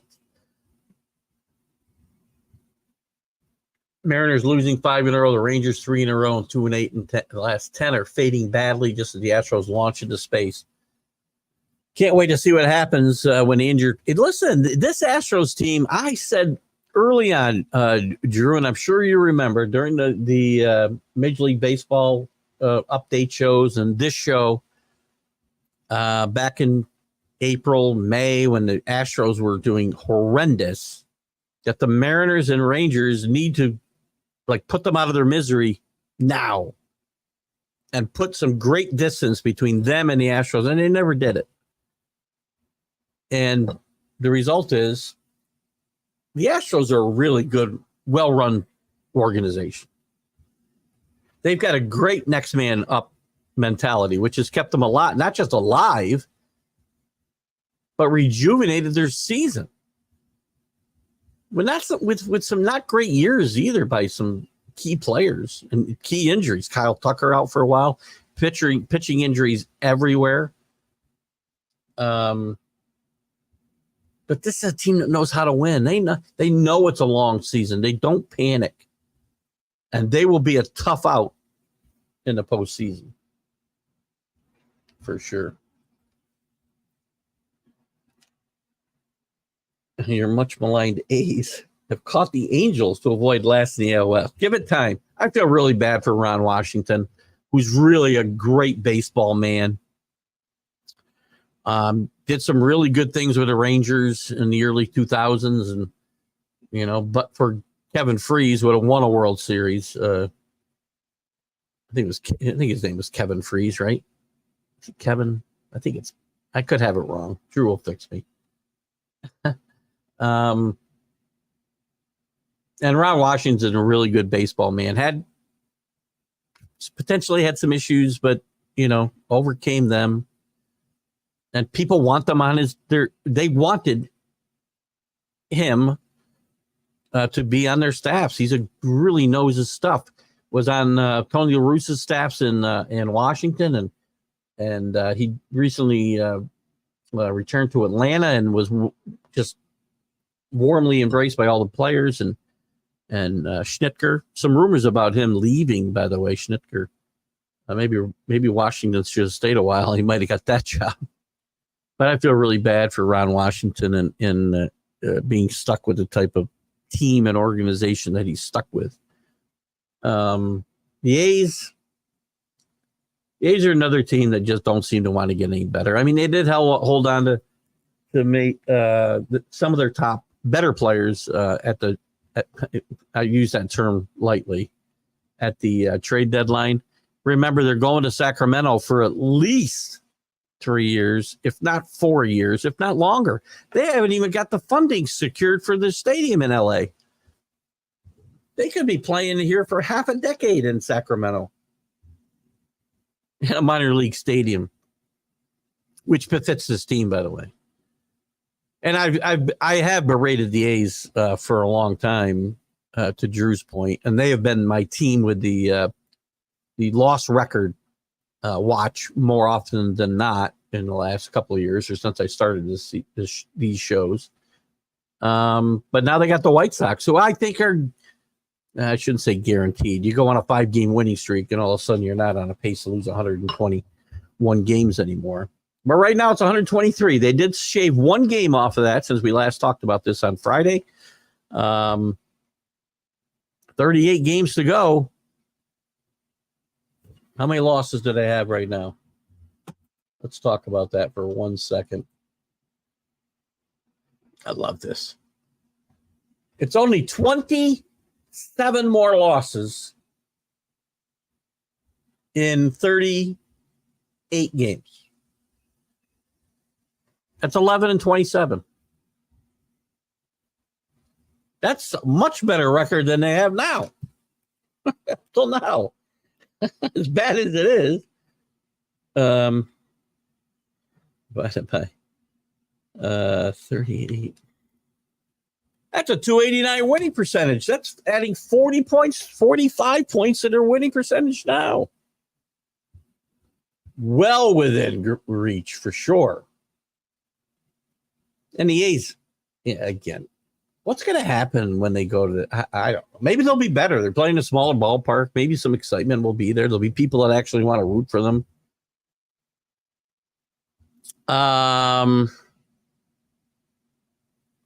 Jordan Daniels has looked good. Caleb Williams made some tremendous plays yesterday. And again, I know it's exhibition, the exhibition season. But he scored he threw a touchdown pass. He should have had 2 touchdown passes. He scrambled and found Adunez in the back of the end zone, but he had positioned himself badly and he was standing out of bounds. He rolled out of the pocket away from pressure the wrong way.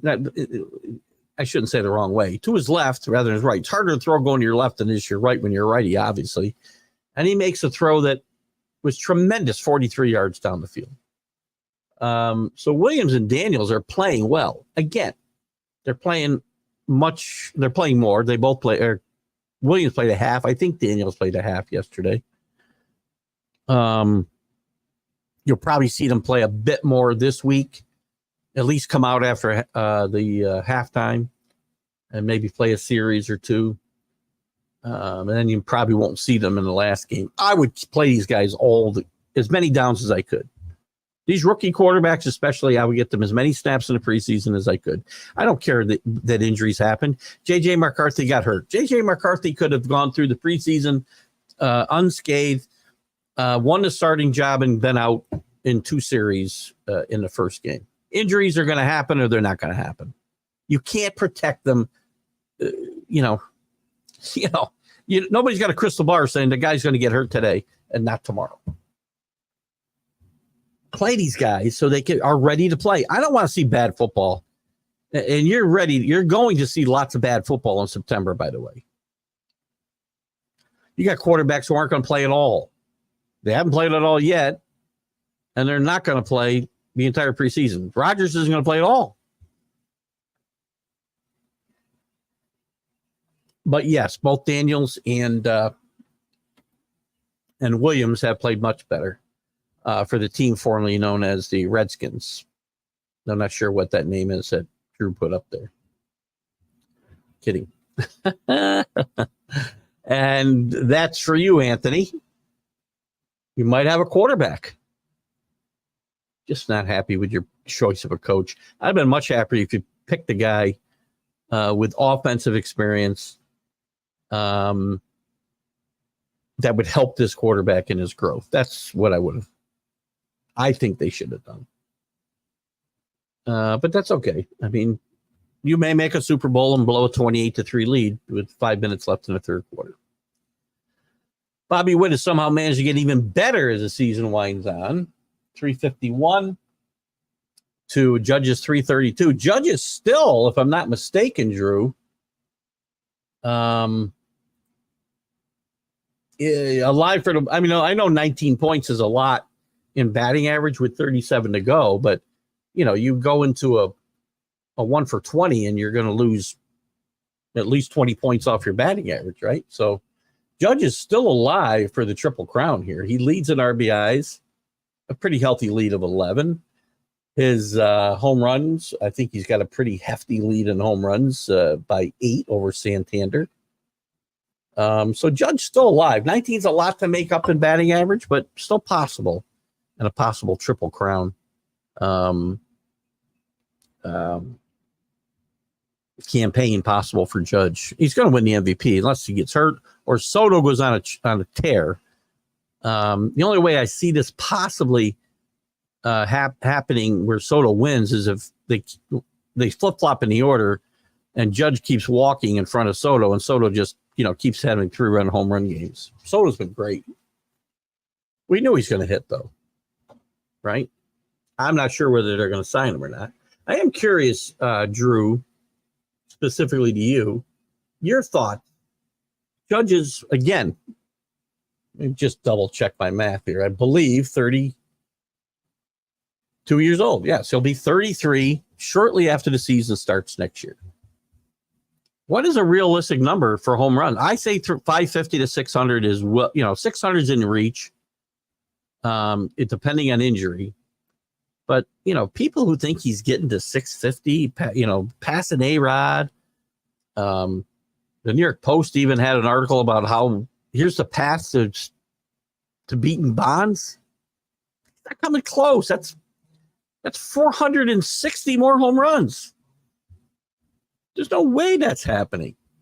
No way. So, anyway. Anyway, Bobby Witt's a great player. Going back to Bobby Witt. Tremendous, tremendous player. One of the guys I love to watch play. It's Tiger time. Didn't we already do this? Am I?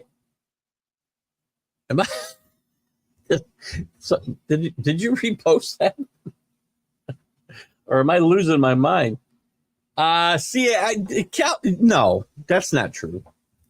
Well, we don't know. I don't know when the steroid era started, but Dale Murphy played in the 80s. His heyday was, early 80s to late 80s.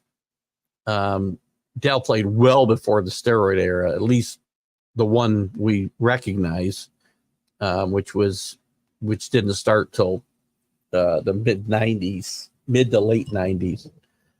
When you think about McGuire and Sosa and Bonds, And again, Bonds did it for stupid reasons. Bonds was a great player, already a Hall of Fame player, and he was just jealous of McGuire and Sosa's the attention given to them.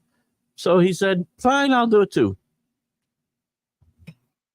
So, and again, by the way, even if there was steroids, I do not believe. Look at Dale Murphy's body. He was not using steroids, by the way.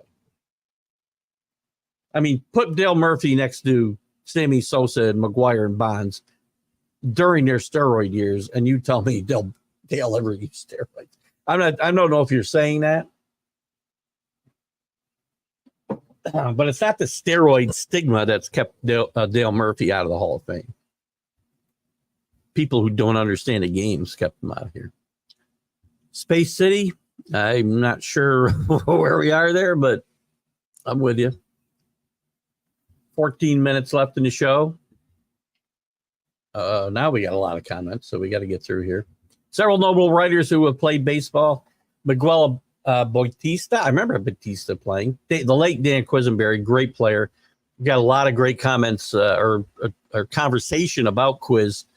We've had a bunch of Royals that played with Quisenberry on the one-on-one interview show of late. But Buddy Biancalana, Jim Sundberg, Brett Saberhagen, great player.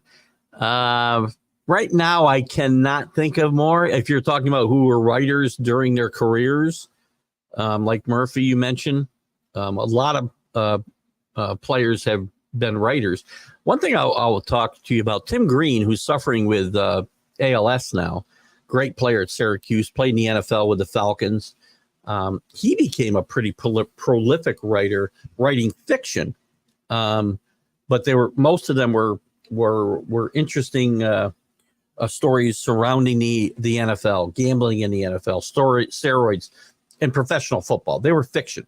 They were not written in any way, as replacing. I'm sure there were people in these books that the characters might have been based on people he played with, but he wrote a lot of different books and some really good stuff. Check out Tim Green's stuff, and we hope Tim Green is still doing well. I know he's suffering with ALS and not in good shape right now. Would love to have him available for the one-on-one. Great player at Syracuse. Astros, scariest team in MLB today. I don't disagree. Playing great baseball. 14 teams have ERAs under 4, which include their bullpens. That's good. That's the way it ought to be. By the way, we don't need to change that. We don't need to give hitters more advantages. Not saying you're saying that, Drew. Just making my normal pleas here.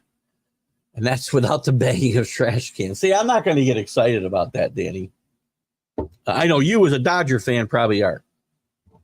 I don't remember. We had this conversation. I still will say it's one of the most, and again, I don't want to, here I am. I'm going to elicit a big conversation with 10 minutes left in the show. But I still say that's one of the most overrated scandals in the history of sports. If it wasn't the Dodgers and Yankees involved, I don't think it would have been as big a deal. And for Brian Cashman, Dodgers can complain. I don't really know as much about how it affected that World Series. I really don't recall. I just don't. But I know I remember very well the LCS, and the Yankees didn't score any runs, which stealing signs had nothing to do with you scoring no runs. So just saying. Ron Washington's cat lives. Leave it at that. Ron Washington is a long time. He's a good baseball man. He knows the game inside and out. There's a reason teams want him to be around. So I know there are some people that want to run Ron Washington down a bit, but listen, he took a Ranger team to a World Series and never been there. If it wasn't for Freeze, he probably wins one. When you watch your favorite teams, have you seen many celebrities at the games of late? A lot of classic celebrity fans are really getting up in age now. I mean, it depends, celebrities are very fair weather fans. I mean, at the Knicks games, you saw lots of celebrities this year because they're doing well. Spike Lee disappears sometimes when they're not doing well. Alec Baldwin, big fan. Ben Stiller, Those are tons. I could keep going if I thought about this a little bit longer, but I think celebrity fans tend to be a bit fair weather, right? Dodgers for years in the 70s when they were really good. Sinatra's at the ballpark all the time. Don Rickles.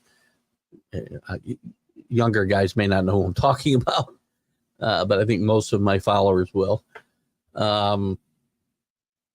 So anyway, I think celebrities tend to be fair weather fans. Verlander back soon for the Astros, among other pitchers. CA. So I think that, as to Danny's point, I think the Astros are one of the scariest teams. They'll be a tough out come playoff time. No, I don't think the trade that who'd they trade for? Rosarina, who again he's hitting better than he was when he was with the Rays, but I mean that's not saying a lot. Redskins on the up. At least the team formerly known as the Redskins. I'll get myself kicked off Facebook if I do it well enough. Whoops, what happened here? Xavier Worthy may be finally the Tyreek replacement the Chiefs have been looking for. I loved Worthy out of Texas. He's a burner. He too many teams passed him over. Dallas had a couple shots at him, I believe, either with their own picks or moving up to get him. Passed on him. A bunch of teams did. I like Xavier Worthy a lot. Talked about it draft night on the National Streaming Sports Draft Show. Guy to watch out for this year for sure. And by the way, Tyreek Hill never made that. Did they really need Tyreek Hill? I'm pretty sure they won a Super Bowl without Tyreek Hill. I'm just saying. I said for years it was Kelsey that made this team go, not Tyreek Hill. He's a great player. Don't get me wrong, and I'm not saying he's not. I think the Chiefs have done pretty well. I believe they won back-to-back Super Bowls, and one of them was without Tyreek Hill. God, can I keep doing that? Williams and Fields ran for touchdowns too. He looks pretty good. Let's wait for the regular season. Oh, I don't disagree, Mac. Again, I always qualify my comments with the fact that, this is preseason and we have to get not too excited.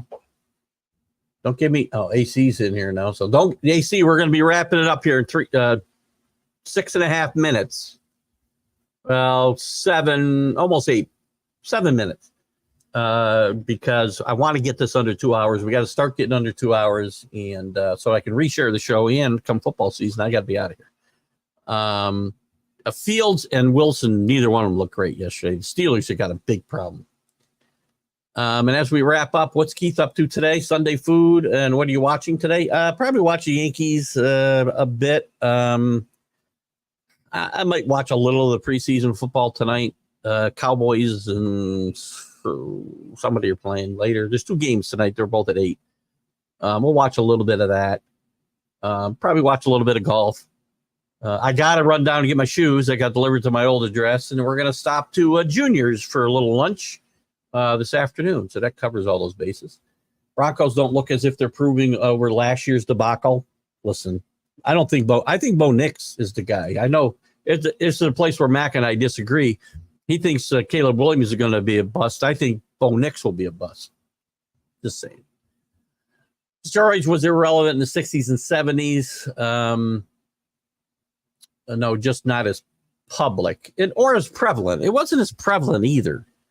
It was rampant. It was rampant in the 2000s, early 2000s, from the late 90s to the early 2000s, through the 2000s probably. It was rampant. There's no way it was as prevalent. I didn't say it didn't exist. And by the way, they had other performance-enhancing drugs. Randy Lurch, who was on the one-on-one show recently, talked about in his book. Jim Bouton talked about it in Ball 4, that every clubhouse had greenies there like they were M&Ms. That's also performance-enhancing, by the way. Not just steroids. Daly nor Herner, I don't think, no. Bob Horner didn't use steroids, that's for sure. At times, Bob Horner would go up and down. He'd look like me out there sometimes at third base.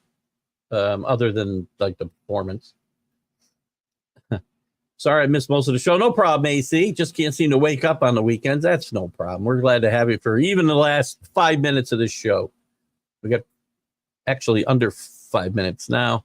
I'll rewatch later because I love the show. AC, I'm glad you love the show. I'm glad that you have been such a great contributor. So if you're not following, I know we're your friends in the personal page. Make sure you go to TGI Sports Talk, and if you click follow, you should get notifications when the shows are starting. Even Judge reaching 600 might be a stretch. I agree. That's why I said, Ken, averaging 50 home runs over a 6-year stretch, and I believe he's got 7 left on his contract, if I'm not mistaken, after this year. Averaging 50 home runs over a 6-year stretch at healthy at any age is a tall task, right? Lakers celebrity still big time. Yes, I will say that. We don't see Nicholson, but he's also probably like 100 years old now. Chiefs not hurting with the loss of Hill. Agreed. I think they won a Super Bowl. Is it 2? Well, maybe there was the last 2. That's a great point. Is it 2 years he's been gone? Then I'm wrong. They won back-to-back Super Bowls. Don't sleep on the Bills. I've kind of said the demise of the Bills is a little bit exaggerated.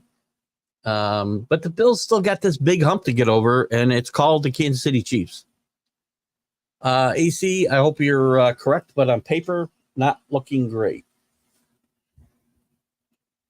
Paper, that's the problem. We don't play games on paper. As long as Josh Allen's your quarterback, you're going to win some games. How are we doing here? We're still good. What do you got here? Nick's, but you like me and Paul Spada, not on a page today. Same page today. He could be great. Again, we don't know. Nobody knows who's going to be great, who's not. Tom Brady, totally overlooked, right? Think he's a GOAT. I'll always love Delmonico's. Chickens, the chicken Sinatra is my go-to at Delmonico's, Rick. CA, have a great weekend yourself. We got a couple of minutes, and we're going to have to wrap it up. John Gonzalez pops in from the sports authorities, and he's not going to retire. I mentioned John. Get out there and join the sports authorities. I know Drew joined, and he's been a big contributor over there, and John does some great stuff. And we're going to be wrapping it up here, John, but I'll try to, because I only got about 2 minutes. Started hearing Tom Brady. Let's be clear. Tom Brady's not unretiring. Tom Brady can't unretire just like this and go play because he's got to divest himself. He's an owner. He's a part owner of the Raiders. He can't just go play for another team. Plus, he's got a contract with Fox that they're going to start paying him $75 million a year. Whatever it is. And I think, no, $75 million a year. Am I not right? I think that's right. Sounds wrong. Whatever they're paying him. Doesn't matter. He can't just go stop and say, tomorrow I'm going to go play for the Vikings or any team because he's part owner of the Raiders. Doesn't work that way. So. Quick rundown for the shows this week in times. I can do that in a minute and a half, and then we're going to wrap it up. So this show will repeat, blah, blah, blah. Wednesday, 7 p.m. Eastern time, the College Football Huddle. Friday, one-on-one show with Keith Engle. We'll have Sidney Moncrief, former Arkansas Razorback, and Milwaukee Buckeye at 9 a.m. Eastern. The MLB update at 3 p.m. Eastern. And the Sunday Stream of Consciousness next week at 8:30 a.m. And on Friday and Sunday, 8 to 8:30, I am on with Mac and Jack on their show and the Big Football Show on Sunday. So it's been a great, great day today again, guys. You guys do it for me every week. Thank you so much. You guys have a great Sunday. I got to wrap it up. And you guys have been tremendous as always. Have a great Sunday. Keith Engle for TGI Sports Talks Sunday Stream of Consciousness. Have a great day, guys. Bye-bye. You're listening to Keith Engle, the host of TGI Sports Talk on the National Streaming Sports Roku channel.